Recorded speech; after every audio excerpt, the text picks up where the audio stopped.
आखाती राष्ट्रातील युद्धामुळे भारतात गॅस टंचाई निर्माण झाली आहे। त्याचा फटका सर्वसामान्य नागरिकांसह हॉटेल आणि केटरिंग व्यावसायिकांनाही बसलाय। हॉटेल आणि केटरिंग व्यवसायावरती अनेकांचं घर अवलंबून आहे, त्यामुळे या व्यावसायिकांना प्राधान्याने गॅस पुरवठा करावा अशी मागणी कोल्हापूर जिल्ह्यातील हॉटेल आणि केटरिंग व्यावसायिकांनी केली। त्याबद्दलचं निवेदन जिल्हा पुरवठा अधिकारी मोहिनी चव्हाण यांना देण्यात आलं। यावेळी प्रशासनाकडून गॅस साठ्यासंबंधी रोज दिल्या जाणाऱ्या माहितीमधील विसंगती दाखवण्यात आली। इराण विरुद्ध अमेरिका इस्रायल यांच्यातील युद्धामुळे गेल्या 3 आठवड्यांपासून भारतात गॅस टंचाई निर्माण झाली आहे। एकीकडे जिल्हा प्रशासनाकडून दररोज गॅस सिलेंडर साठा आणि वितरणाबद्दल माहिती प्रसिद्ध केली जाते आणि सर्व काही आलबेल असल्याचं चित्र जिल्हा पुरवठा विभागाकडून रंगवलं जातं। प्रत्यक्षात वस्तुस्थिती वेगळीच आहे। गॅस सिलेंडर मिळवण्यासाठी नागरिकांना तासनतास रांगेत उभं राहावं लागते। प्रशासनानं व्यावसायिक गॅस सिलेंडरवर निर्बंध आणल्यानं त्याचा फटका हॉटेल आणि कॅटरिंग व्यावसायिकांना बसलाय। अशा परिस्थितीत आज या दोन्ही संघटनांच्या पदाधिकाऱ्यांनी जिल्हा पुरवठा अधिकारी मोहिनी चव्हाण यांची भेट घेतली। उपलब्ध गॅस साठ्यापैकी 30% गॅस सिलेंडर या व्यावसायिकांना द्यावेत अशी मागणी करण्यात आली।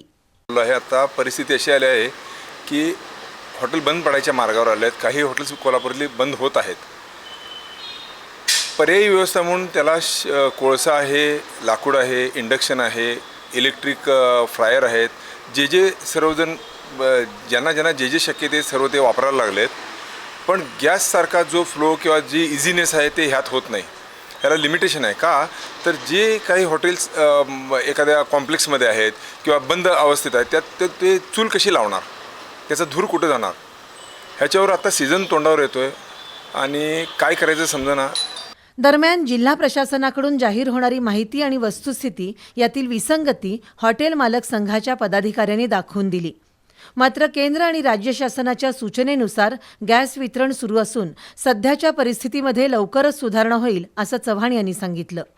व्यावसायिक सिलेंडरचं जे वितरण आहे तर ते प्राधान्याने फक्त हॉस्पिटल्स आणि एज्युकेशनल इन्स्टिट्यूटला करावं असे निर्देश दिलेले होते।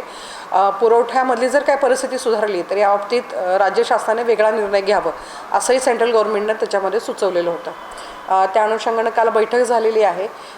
हॉटेल व्यावसायिकांना वाढीव काही त्यांना कमर्शियलचा कोटा देता येईल का यावरती शासन स्तरावर आता निर्णय होणार आहे।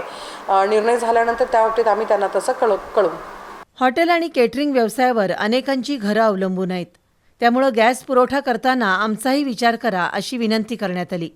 यावेळी सिद्धार्थ लाटकर, सुशांत पै, संदीप सूर्यवंशी, शंकर रामगेकर, केटरिंग असोसिएशनचे पदाधिकारी विनायक चिले, प्रदीप जोशी, रोहन दुधाणे, रमेश पुरोहित, मोहन गिरी यांच्यासह मान्यवर उपस्थित होते।